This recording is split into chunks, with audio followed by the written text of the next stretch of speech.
All right, and here she is as promised. It is the world famous world. I saw you were like traveling across the world. It's Stephie Smallls. Stephie, welcome to the Dynasty WarZone.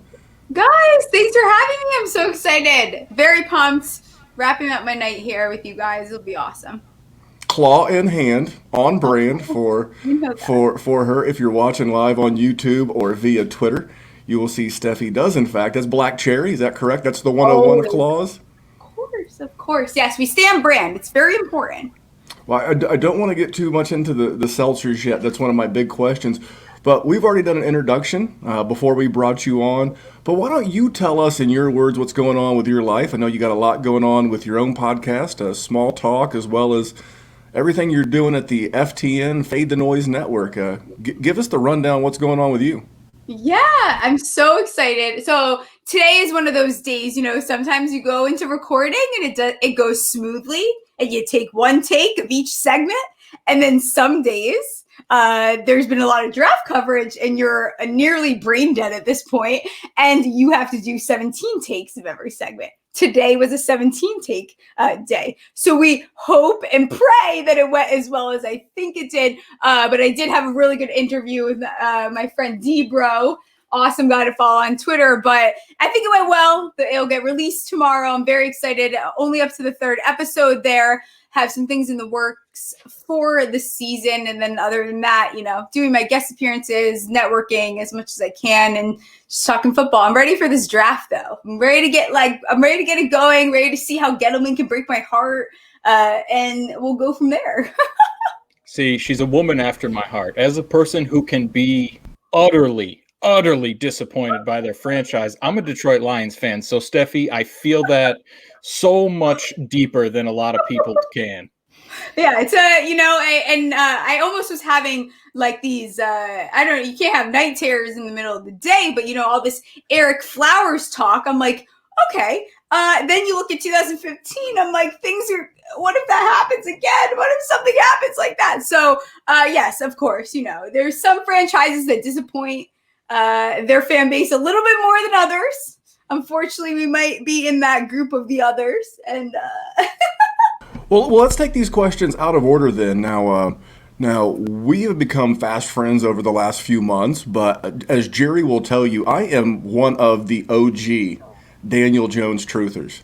I stood by this man in every draft in 2018. oh, I remember getting him in the third round, the late second, early third round of rookie drafts. I remember getting him everywhere, and my love for Daniel Jones has not faltered. I believe the COVID offseason, I believe the injuries took a toll. I think he's a low key Konami code quarterback. How are you feeling about Daniel Jones in 2021, as well as his new big play wide receiver one, Kenny Galladay?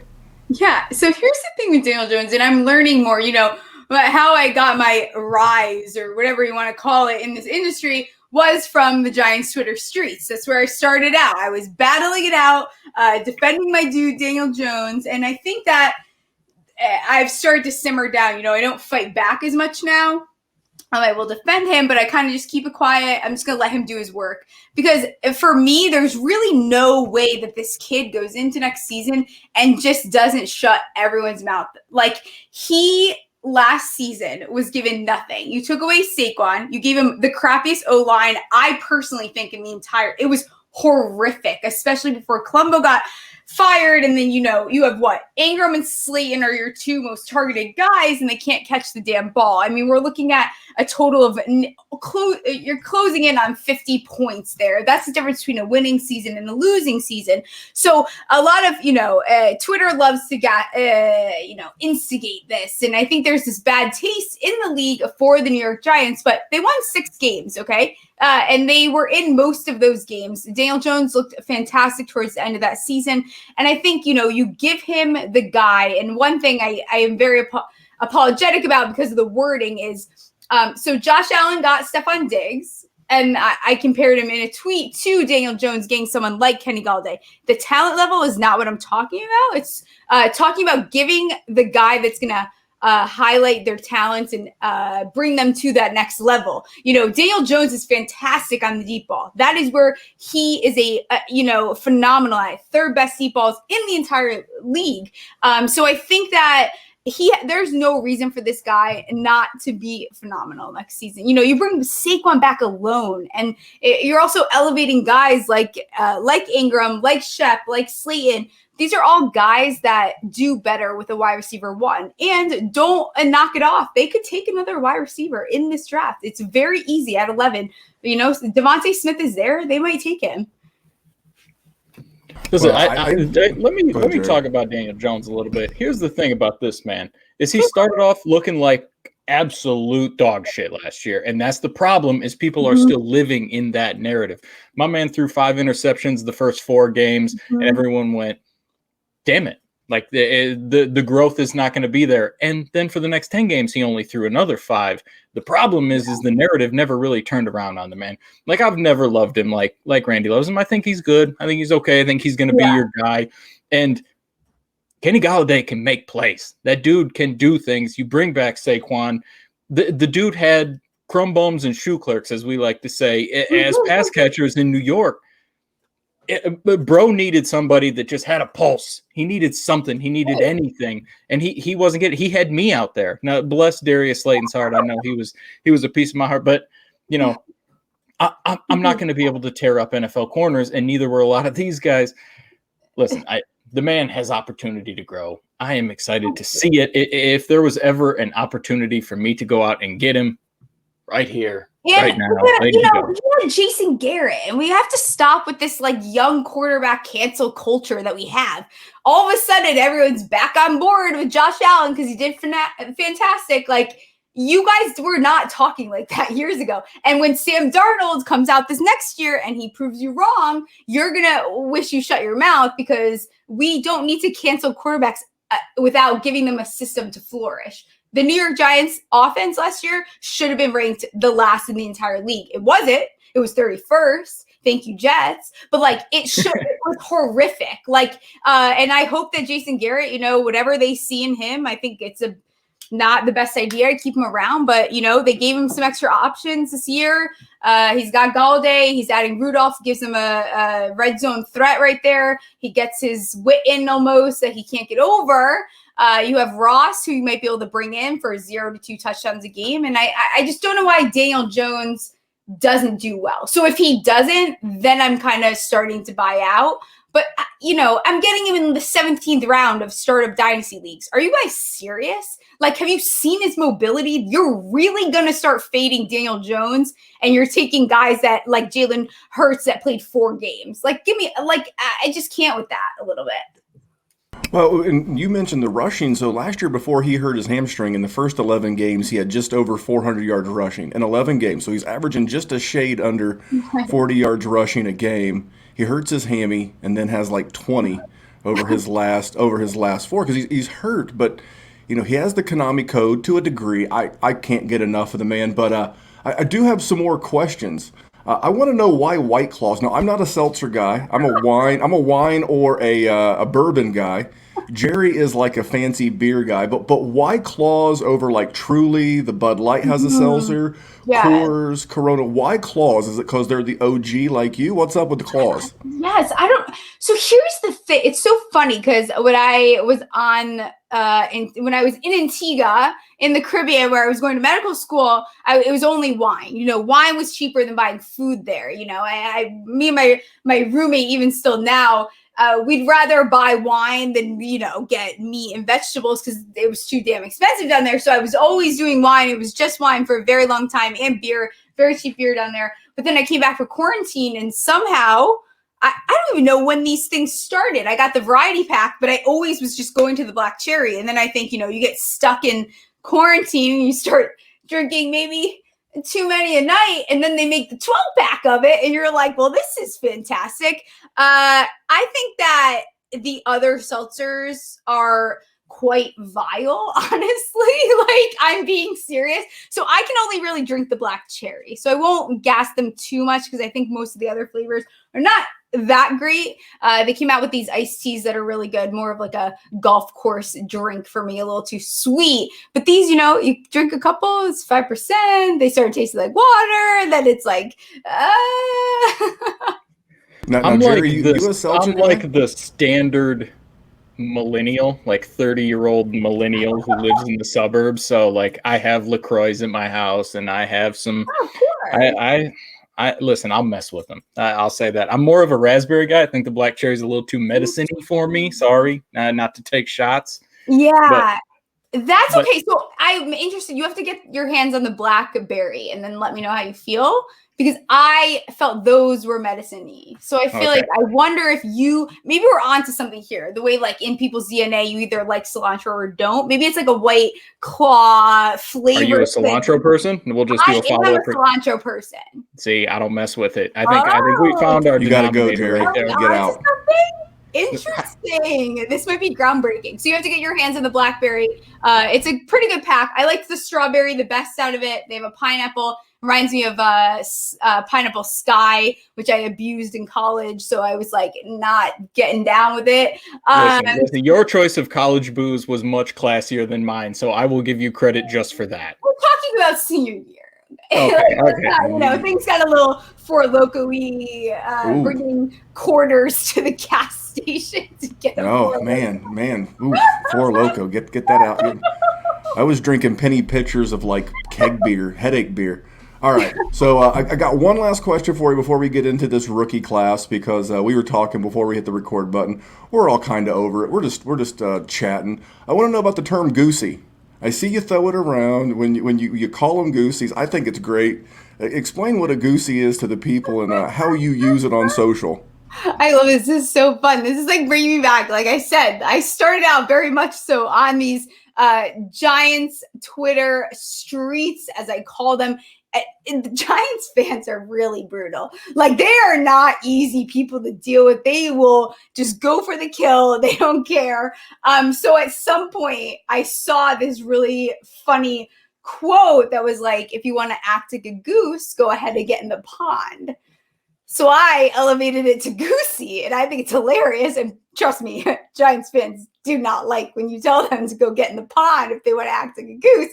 So it kind of just got taken a little too far from there. And then, now it's silly. I took it to silly goosies instead of, if you want to act like a goose, get in the pond. Now we're silly goosies getting in the pond. But, sometimes I just see the most absurd stuff on Twitter, and it's like, are you really you're really saying that right now? Like, you're going to be a silly goose. And I think nothing annoys people more than being a little bit condescending in the way that you come back at them. Like, a lot of people want me to engage most of the time, but I'm like, it's okay. You're being a silly goose right now. Like, and then they're more aggravated, but then you mute the conversation. It doesn't matter. I love it. I love it. When I started doing this podcast, what is it? We're almost 3 years, Jerry. 3 years in June. Wow. And I started thinking about this, like my dad's no longer here, but if I was like, how would I explain this to my father, who's not, who's been gone for like 6 years, and, I argue with strangers on the internet. He would look at me like I was a silly goose. So I just tried to stop engaging in that form. It's like, you want to talk football? I stopped getting mad about what people said, right, and stopped trying to course correct them, because they're going to be on their own path no matter what.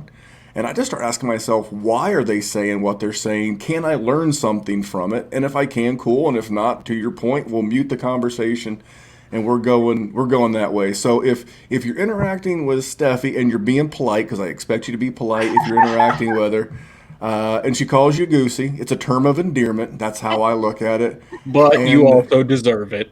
Absolutely. Trust me, it's better than me taking my claws out and like going at you. Because at some point in my Giants Twitter street days, I did get blocked by Louis Riddick and Mark Colombo. You guys are more than welcome to ask them why that happened. So I could do that, but I'd rather just say, okay, goosey, it's okay. Like, you're being a goose right now. That's totally fine. Yeah, I like it that you're having fun with this and you're not taking it too serious. All right, we got to get into some more serious football talk. We had some Daniel Jones talk. Speaking of guys named Jones, where are you at with Mac Jones from a rookie perspective, and then from like a dynasty perspective? What are your thoughts? Does it trigger you like it does so many others that the 49ers seem to be taking him at 3? The 49ers, first of all, I think that's a smokescreen. I do not think that the 49ers are taking Mac Jones. I could not that might be one of the things I feel the most strongly about, other than Kyle Pitts being the most NFL ready in this rookie class. Mac Jones is not a dynamic quarterback in someone that you're going to see like Fields. They're two very different players. But I don't, he's not the guy that's going to be moving out of the pocket and doing all these cool things that everyone loves out of these mobile guys. That's not him. But has he played at a level that's a little bit more competitive than someone like Wilson? Yeah, absolutely. So is he a little bit more NFL ready? Kind of. Will he end up on a team that's going to maybe put him on the bench for a little bit and then let him get coached? Yeah, and I think that might still benefit him. I think a lot of these quarterbacks, you look at the top 5 that everyone is talking about nonstop, and I think that Mac Jones does have that raw talent to be a good NFL quarterback. Is he going to be a great NFL quarterback? Maybe. I don't feel confidently about that. I feel more confident in guys like Fields and Lance eventually, who has more raw talent, I think, than most of the guys in this class. But I think everyone's a little bit hard on Mac Jones because they saw one picture of him with a little bit of a fatter belly because he had a couple beers at the frat party and he was smoking a cigar. And now we all hate Mac Jones, So it's like these narratives that come up are crazy. But he seems like a guy, he had really good pro days. I don't know how much we can really base off of that, but I think you can see in him, he does have a solid football IQ. And I do think that he's one of the guys though, it's the system he ends up in. Cause I could see the system ruining him. Whereas someone else could probably flourish regardless. He is one of those guys that probably does need a better system. I agree. I think Mac Jones needs San Francisco more than San Francisco needs Mac Jones. Correct. If I were going to comp this class, and I've done this to the 2018 class, he feels very Josh Rosen-esque to me. Josh Rosen came out of UCLA. He was coached by Chip Kelly, an NFL offensive mind, similar to Steve Sarkisian coming out of Alabama with Mac Jones. I think if Mac Jones lands in the wrong system, he could very well Josh Rosen. So he needs that. I think, Matt Ryan, what was it, his MVP year, the year they lost to the Patriots in the Super Bowl, I feel like that is his ceiling, which is a good ceiling. I think he was like QB3 that year on the season. But it's really going to come down to draft capital. Jerry, anything on Mac Jones? Because I'm not going to beat this chubby dead horse. As a person who is built like Mac Jones, you would think I would like him more than I do. We're too similar, but I'm with Stephie. I don't. He's okay. I think he gets beat up unjustly from a lot of people, but I would also much prefer Justin Fields. And I'm with her in saying that I think that is all just a load of dog shit. You're going to tell me that San Francisco traded up to number 3 and they don't know exactly who they're going to pick, and that's the guy they're going to pick? Not buying it. Sorry. I'm just not. Yeah, I'm not buying into it. And, I think he does. There's something to his accuracy and his football IQ. And I see that. And I see his ability in the NFL. But, I see him very, oh, my God, I hate this. But, kind of Alex Smithy a little bit. That's kind of where I see him at. And Alex Smith is a fantastic quarterback. That's awesome. But is he going to be the guy that maybe you want very badly in your dynasty and redraft leagues? I don't. That's what I'm saying. I'm not buying. And would you like Alex Smith and Kirk Cousins, or would you like Kyler Murray and Dak Prescott in the Justin Fields mold? Right, but you can be a good quarterback and still have a fantastic career in this league. But do I see that great level in him? I think that's his ceiling. I just don't. For me right now, I need him to prove himself coming from the system he's coming from, because we've seen how that goes sometimes. I just need to see him actually prove that. Yeah, the only thing Mac Jones has going for him is that, to your guys' point, he is the most pro-game ready today. And Kyle Shanahan needs to compete in that division. That's arguably the toughest division in football. The Rams went out and got Stafford. Kyler's going into year 3. And Russell Wilson's still Russell Wilson. So that's the one thing that makes me think it could be Mac. And then I was leaning Trey Lance. I think Trey Lance is my second favorite quarterback in this class. And he's the one that I would love to see go to San Francisco. Heard this stat today. The last 2 times that Kyle Shanahan had his week 1 starting quarterback play all 16 games, in the last 2 seasons that happened, He went to the Super Bowl in those 2 seasons. So he needs someone healthy. I would love to see them draft Trey Lance, give him the Patrick Mahomes redshirt year, keep Jimmy GQ, the ultra handsome Jimmy GQ as we call him around here, and keep him around. But the more I hear that Jimmy G's going to be gone, the more I think it's going to be Mac. Now, I want to go to your neck of the woods. Now, you're a Giants fan, but let's talk about the Jets and potentially Zach Wilson. How are you feeling about Zach Wilson in this class? Oh, God. Here's the thing with Mr. Zach Wilson. The trepidation is in the voice. I love to hear it. God, Zach Wilson has bust written all over him, from Princess Tiara to his Chipotle order. This dude is like, I don't know, he's like asking for it. And I want to like Zach Wilson. I do. I really want to. I want to get on the hype train. I can't get on it.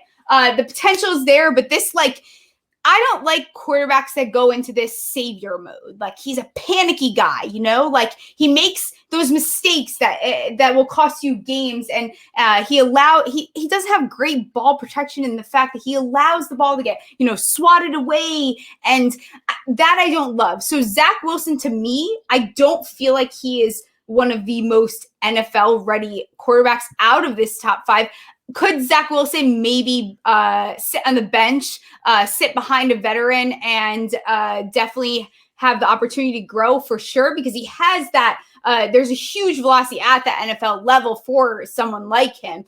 But I think that he's going to end up in a system that's not going to give him someone to sit behind. It's not going to give him a coach that's been, in this type of scenario for a very long time. So I don't love it. He's got all the things you want, the accuracy, the down the field. I get it. He's not coming from a very competitive system. It's very different. I cannot believe how many people are higher on Wilson than they are on Fields. Like, that blows my mind. Like, it really, really, truly does. I wish Zach Wilson the best of luck wherever he ends up. And I'm sure, he's got that potential. The ceiling is very high, but you're asking for trouble in someone like Zach Wilson, who, he hesitates when he throws the ball. And then when he doesn't do something like that, he wants to be the hero and he gets panicky. And I'm a little out on Wilson. He's not my favorite. All right. I'm going to give it to Jerry before I throw in my final 2 cents on Zach Wilson. I don't know. I mean, I'm sort of with Stephie again. Like, listen, maybe it's because he looks like he's the bad guy in a high school teeny bopper movie who has a pool party at his house with his doctor and lawyer parents. Maybe that's why. Maybe I'm upset that he looks just like that. I don't know. BYU doesn't rush a ton. Potentially going to end up as a Jet. None of that just screams. That's the best nail for me. I'm super excited to have this guy. Maybe he's a good NFL quarterback. Like, he's not my favorite as a prospect, but I'm not a scout. I'm not here to pretend that I am. Well, that's why I picked these 2 guys to talk about, because I don't want to spend a lot of time on Trevor Lawrence. Obviously, he's good. And then Fields and Lance, because I feel like Fields and Lance are talented enough and athletic enough to overcome the situation they get put in. Versus Zach Wilson and Mac Jones need to land in the right situation. And if Mac Jones lands in San Francisco, boom, congratulations. I don't think the Jets are the right situation. Small town Utah kid lands in the mean streets of New York City with the most vicious media in the NFL. You're going to go to a defensive-minded head coach. Now, I do like the fact that your offensive coordinator's last name's LaFleur. There's our one check mark. And I want to use the word, Stephanie used the word savior. That's what he's expected to be. He's expected to be the savior. He's expected to come in and do what Sam Darnold couldn't. And I don't think as a prospect, I don't think he's a better prospect than Sam Darnold. Maybe a better arm, but overall prospect, I don't think he's better than Sam Darnold. And I think this guy's in for a world of hurt. He is my bust. He's my QB5 in the class. Can you imagine a more deja vu version of this? You take out Gase, and this is the same thing that the Jets did a couple years ago. Like, this is so crazy to me. So my hope is for the Jets, as much as I don't desire, I hope that they pull it together, grab the thinking cap, and go, let's take Fields. Is it going to happen? No. Is that a better move, though? 100%. Wilson is someone that definitely needs to sit behind a veteran QB. I think he's almost there. He's just not an NFL-ready quarterback to me. And you're going to see him fail, and we've seen what it does. You watch rookie QBs fail over and over again, and what it does to even their confidence alone. It's just not. It's a recipe for damn disaster. And if this does happen, they do take Justin Fields. How pissed off am I going to be that I got to draft Justin Fields and he's a damn New York Jet? Oh God, you have to, because the skill players, Mims, I'm all so high on some of these guys over there too. Well, if for some reason you guys are right, if for some reason the Jets pull a big swerve and take Fields at 2, I think that spirals the entire first 15 picks of the draft, because I think then the Niners pivot and go Zach Wilson. And if the Niners pivot and go Zach Wilson, I think that sends Mac Jones in a state of free fall. And here's the thing. I just want to remind us before we pivot to some running back talk. I know a lot of people, it feels like their ego is attached to where Justin Fields gets drafted. You know what? It's actually a good thing if he falls, because if he falls, he's going to fall to a better organization. You don't want him to be a Jet. The Jets eat up quarterbacks and spit them out, and you wind up with broken toys that I hope get fixed in Carolina, like Sam Darnold. If Justin Fields falls and the New England Patriots, a good organization with a good track record, trade up for him, that's a win. That's a win for him. Just like when Lamar Jackson wound up in Baltimore. Is Lamar Jackson if he doesn't go to a fantastic, well-ran organization like Baltimore? Maybe not. Could you imagine Lamar Jackson the Jet? Sorry, Jerry, or the Lion? Or the Bear? I mean, that's bad. So be happy if you love Justin Fields and he lands in a much better spot. All right, Stephie, going to hit you with an either or. Are you a Harris fan or are you an ETN fan pre-draft? And follow-up question, could the landing spot sway you? Oh, God. So, yeah. And, a lot of this comes down to the landing spot. I think there's very few rookies that I feel very, very, very confident in them being able to go to any system.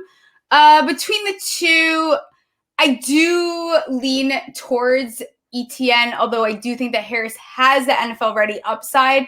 I like ETN's explosiveness. I think that there's something there, his speed between tackles, and there's something about him that has a little bit more oomph to him. I also think that I'm very scarred by the guys that everyone is so high on, because they never end up being what we think they are.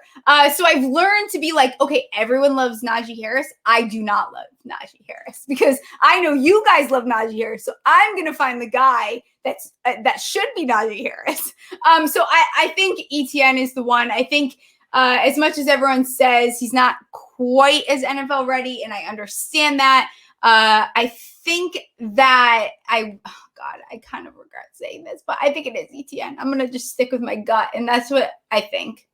You think long, you think wrong. What about you, Jerry? Any final words before the landing spot? Because the landing spot is going to determine it for me. Now, Travis Etienne in that LaFleur via Shanahan offense, and now there's someone I would be excited to be a New York Jet.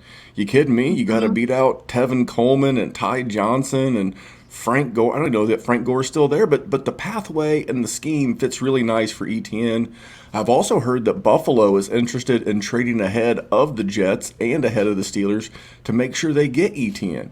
So if Najee Harris lands in Pittsburgh, I mean, it's going to be landing spot for me today, but by an eyelash. I like ETN as well. What about you, Jerry? I would love to sit here and have some entertaining banter for you so we could go back and forth on running backs, but I'm Travis Etienne all the way.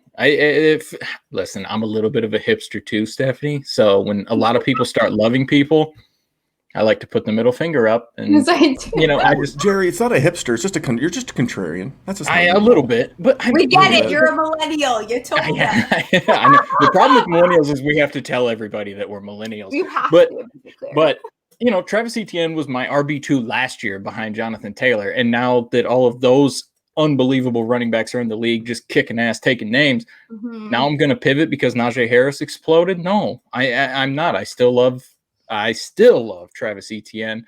Now it is a little bit spot dependent. I think the Atlanta Falcons is a great spot. I think Pittsburgh Steelers are a great spot to land. And should Najee land in one of them and Travis Etienne lands up in some bum-ass spot that I don't care about, yes, I will still take Najee Harris over him. But my problem with him, too, is I don't like players like he's someone like I don't like a running back that really like he's like just asking for a ton of contact. Like everything that I've seen on his film and stuff, it's like he's almost throwing himself into the tackle. I don't like that. He's lacking just that explosiveness that Etienne does have. So yes, is Harris maybe a little bit more NFL ready? Fine, whatever you want to say. But I think Etienne ultimately at the end of the day will be the stronger player because of those few things, because it's not the NCAA anymore. You know, you got to, there has to be a transition period. And I think Etienne's just going to do a better job of that. And I think people like to go, well, if he didn't have an 80-yard run, then his numbers would be this, this, and this. And I don't give a tinker's fuck about you getting rid of his stats like that.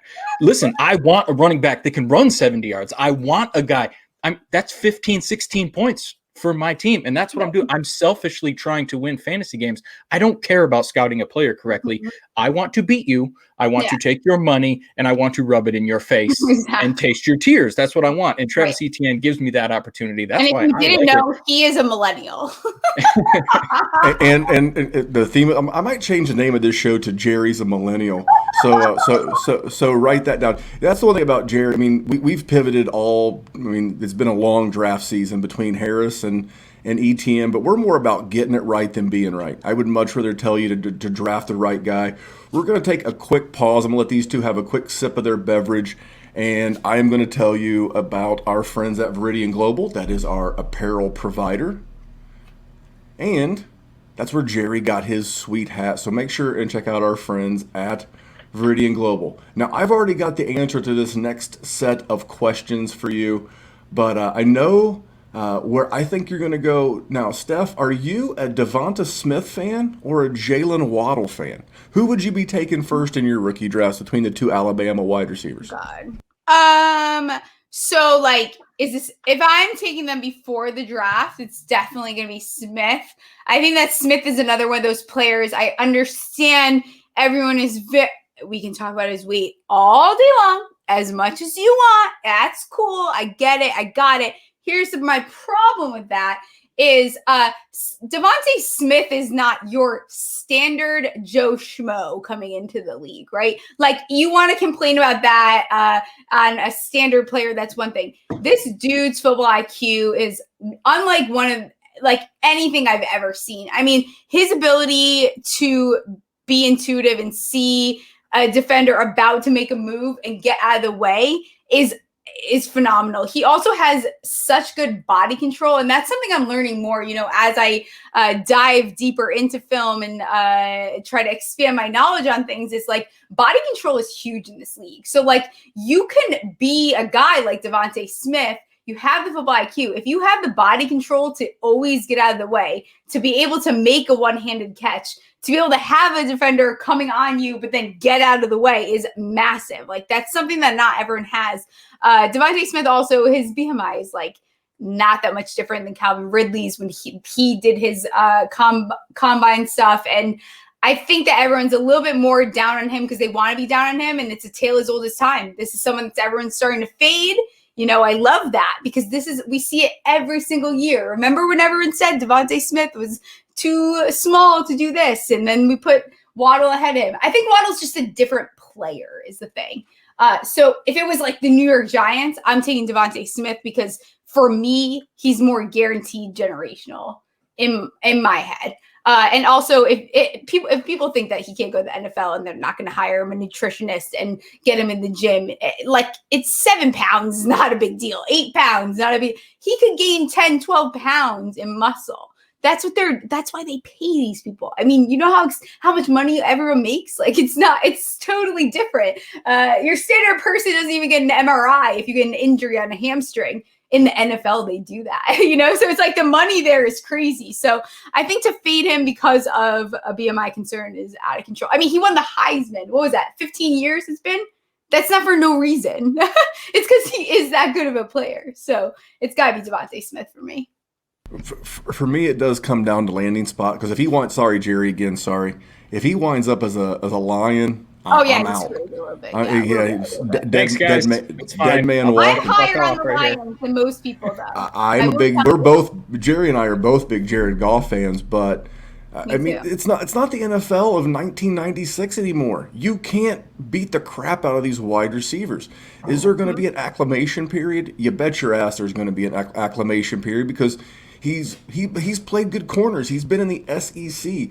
So I'll be buying the dip on Devonta Smith because what happens? Twitter's a fishbowl, and he'll get off to a bad first 3 or 4 games, especially if he lands with a veteran wide receiver. Even Justin Jefferson, who I think we all like quite a bit in this group, that even he got off to a slow start last year. He didn't come out setting the world afire.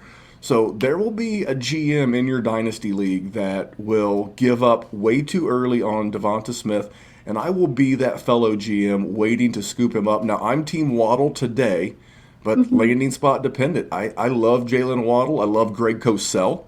And Greg Cosell is not a big throwing out comps guy, but when I hear Greg Cosell, 40 years at NFL Films, say that he sees Tyreek Hill traits in a guy, you've piqued my interest. So Yeah. I want both of them to land with really, really, really good offensive coordinators that know how to use these guys.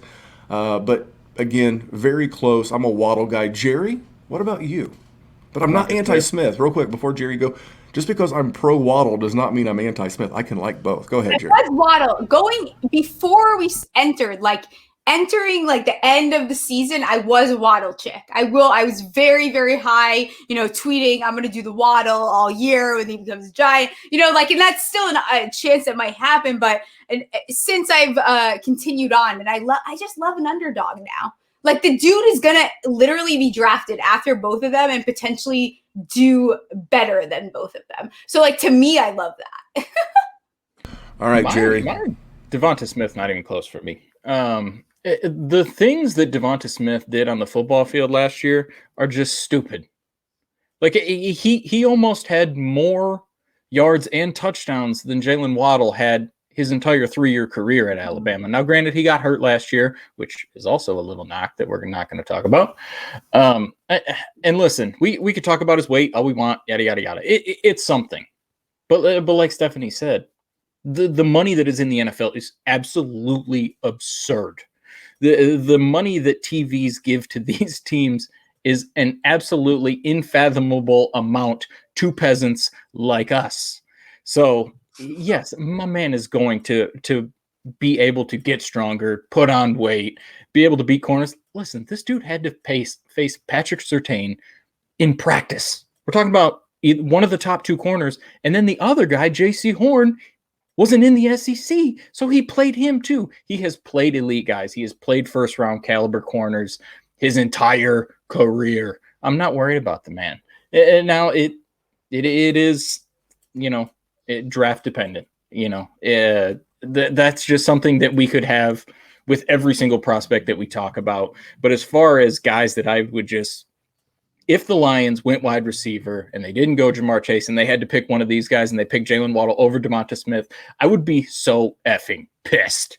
I would just prefer to watch Devonta Smith. I like him better, and particularly, I don't find it that close. I think Jalen Waddle's a good player, and there's a lot of situations he could come in, and I would be thrilled to draft him in my rookie drafts, but I would almost certainly always take Devonta Smith over him.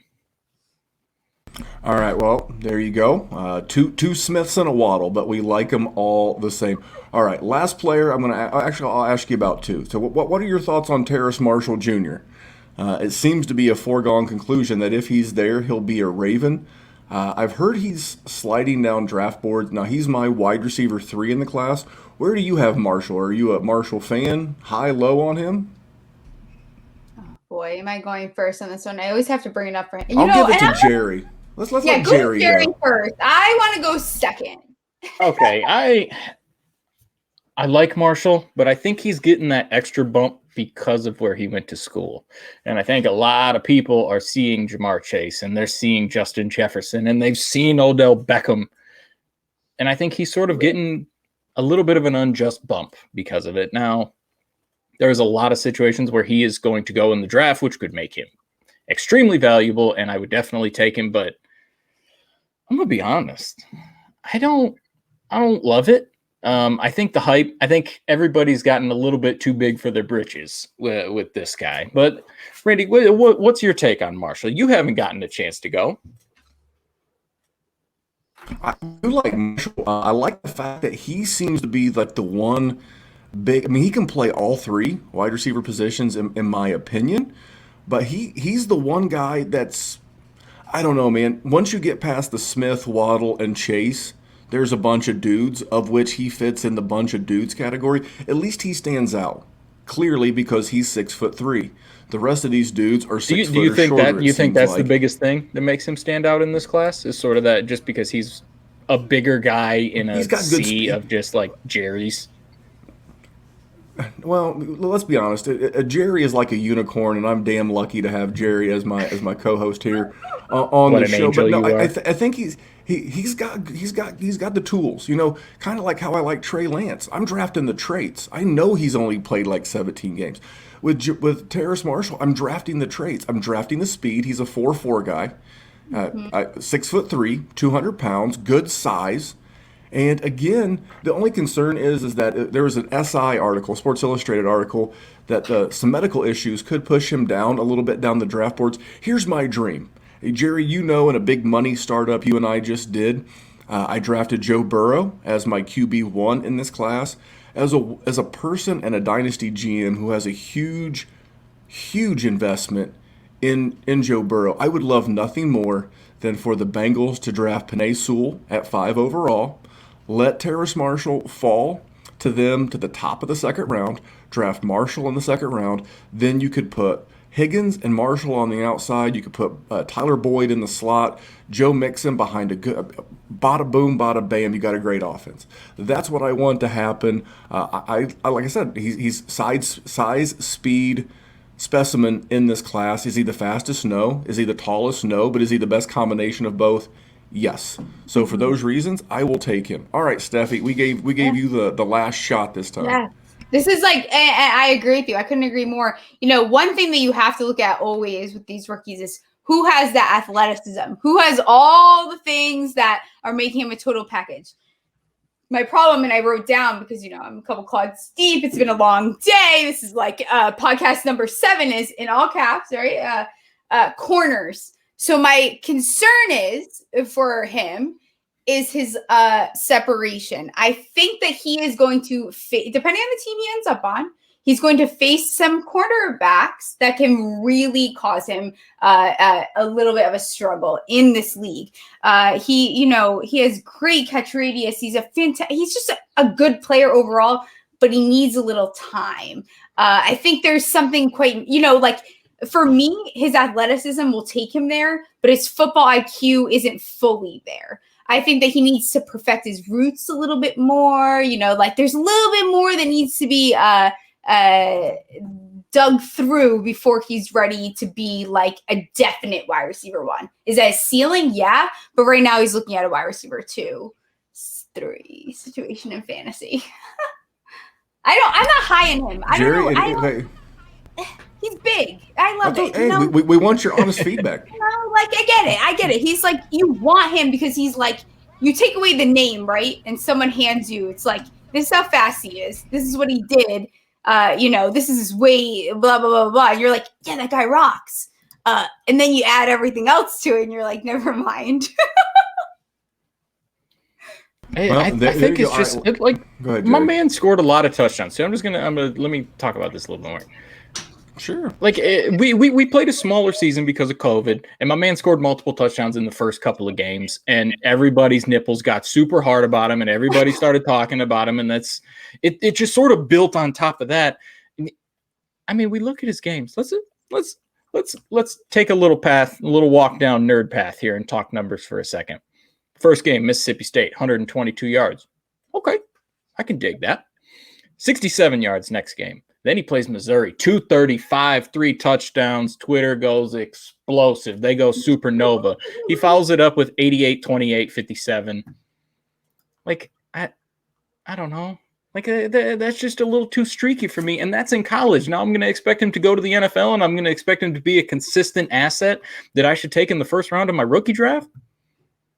Kiss My ass. No, thank you. I'd rather take Jalen Darnold, to be honest. Like, I'd rather risk it on a guy like that in like the 6th, 7th round of these things than go on someone like this. Like, I see it, and I always understand, it's someone like Zach Wilson. Like, I get where the hype is coming from. Yep. I get the hype of this. Like, I totally understand it. But for me, I'm just not fully bought in. But then what happens, He could be, if he's the next Justin Jefferson, cool. Like, I think that's awesome. And I see the potential there. I'm just not like, it's not something I'm going to like be in these like $700 leagues and then like take Terrace Marshall, So there's a level to it there. And there's also, this is the thing with fantasy, and I could get into it all day. It's like fantasy football has ruined football a little bit in the sense where it's like, he's allowed to be a good football player. He's going to be a good football player in the NFL.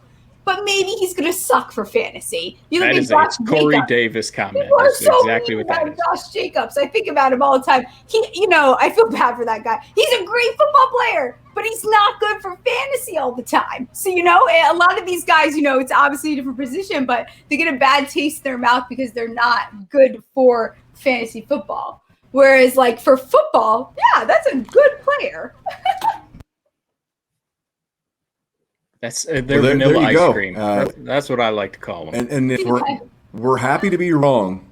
If Terrace Marshall sets the world on fire, Stephie and Jerry are happy to be wrong. We're not rooting against him.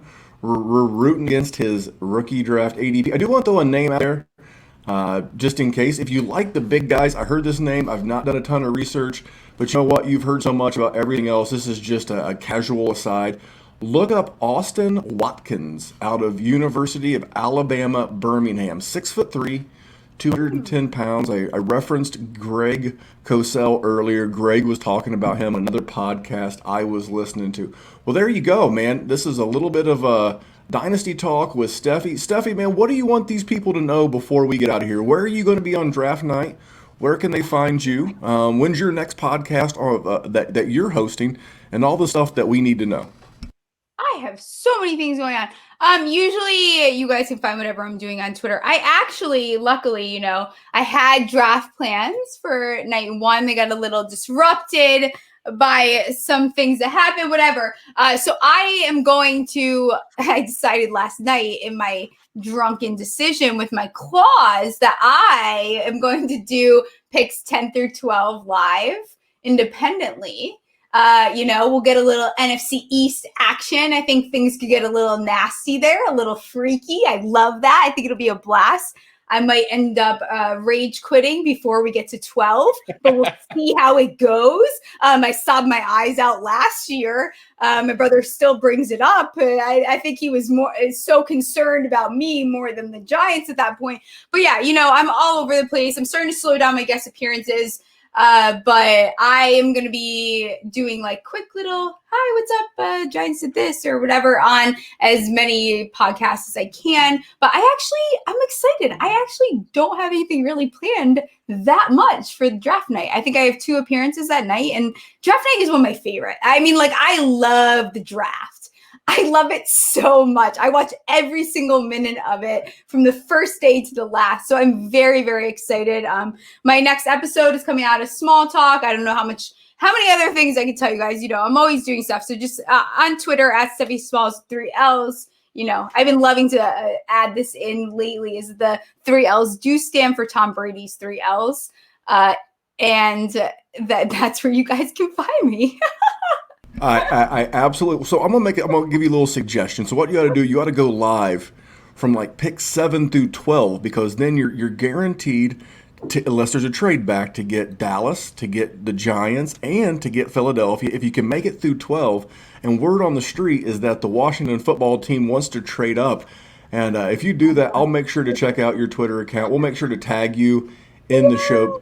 Look, been so awesome hanging out with you. Awesome. And we really appreciate it. If you ever need us to stop by and have Jerry curse on your podcast like he does on ours. I would love that. I am so excited to see what the Lions do, to be honest. I'm very excited. I'm rooting for the Lions. So I'm rooting for Kyle Pitts. I'm rooting for Kyle Pitts to fall and the Lions to take another first round. Why is this what you want me to I do? love being mean to you because it's a hobby. And it's just going to ruin everybody's shares of Kyle Pitts I and love it. TJ Hawkinson. I'm here You're going for to it. piss off Detroit Lions fans and Dynasty players. It's horrible. Listen, I would Steffi, cackle. thanks for coming on. He's an asshole. I anytime, guys, appreciate just you laugh. not being one. All right, don't tell anyone, but this is like my favorite podcast today. Well, we're glad you had a good time. We're gonna get out of here. Make sure you stick around at the end. Listen to a message from Matt from over at Hate Brand Goods. Use promo code Memphis at checkout to save a couple of bucks. That's promo code Memphis. But on behalf of Stephie, Jerry, and myself, remember, here at the Dynasty WarZone, we're just trying to make the world a better place for fantasy football. We'll see you back here. I'll be back here tomorrow night with Dr. Kyle talking betting on the draft. Thanks for tuning in, guys.